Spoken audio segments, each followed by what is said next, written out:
পথ নিরাপত্তায় বিশেষ জোর দিয়ে দিকে দিকে সচেতনতামূলক কর্মশিবির করছে ব্যারাকপুর পুলিশ কমিশনারেট ট্রাফিক বিভাগ। পথ নিরাপত্তায় বিশেষ জোর দিচ্ছে ব্যারাকপুর পুলিশ কমিশনারেট। দিন দিন দুর্ঘটনার সংখ্যা বাড়ায় খানিকটা উদ্বেগ তৈরি হয়েছে কমিশনারেটের ট্রাফিক বিভাগ। পথ নিরাপত্তায় সচেতনতা বাড়াতে ব্যারাকপুর পুলিশ কমিশনারেটের অন্তর্গত আতপুর সাব ট্রাফিক গার্ডের পক্ষ থেকে বৃহস্পতিবার আয়োজিত হল সেভ লাইফ কর্মসূচি। এদিনের কর্মসূচিতে উপস্থিত ছিলেন আতপুর সাব ট্রাফিক গার্ডের আধিকারিক সুরেশ্বর মণ্ডল, ট্রাফিক গার্ডের অন্যান্য আধিকারিক সহ জগদ্দল থানার পুলিশ আধিকারিকেরা।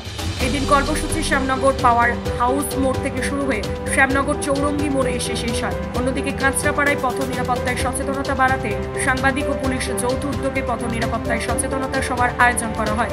আমাদের সেভ লাইফ উইক চলছে, তার মধ্যে সাহেবের আদেশে আমাদের আতপুর ট্রাফিকের উদ্দেশ্যে এবং আমাদের সাথে আছে থানা, জগদ্দল থানাও আছে।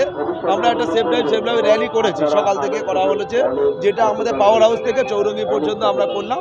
এর উদ্দেশ্য হচ্ছে যারা বাইকে চালাচ্ছে তারা যাতে হেলমেট পরে বাইক চালায়, এবং যারা লাইসেন্স ছাড়া গাড়ি চালাচ্ছে যাতে লাইসেন্স নিয়ে গাড়ি চালায়, এবং যারা গুডস ভেহিকল চালাচ্ছে তারা যাতে মধ্যবস্থা বা যারা বাইক চালায় যাতে মধ্যবস্থা যাতে না চালায়, এটাই আমাদের প্রচার। প্রত্যেকের বক্তব্যে পথ নিরাপত্তার বিষয়ে আমাদের আরও সচেতন হতে হবে।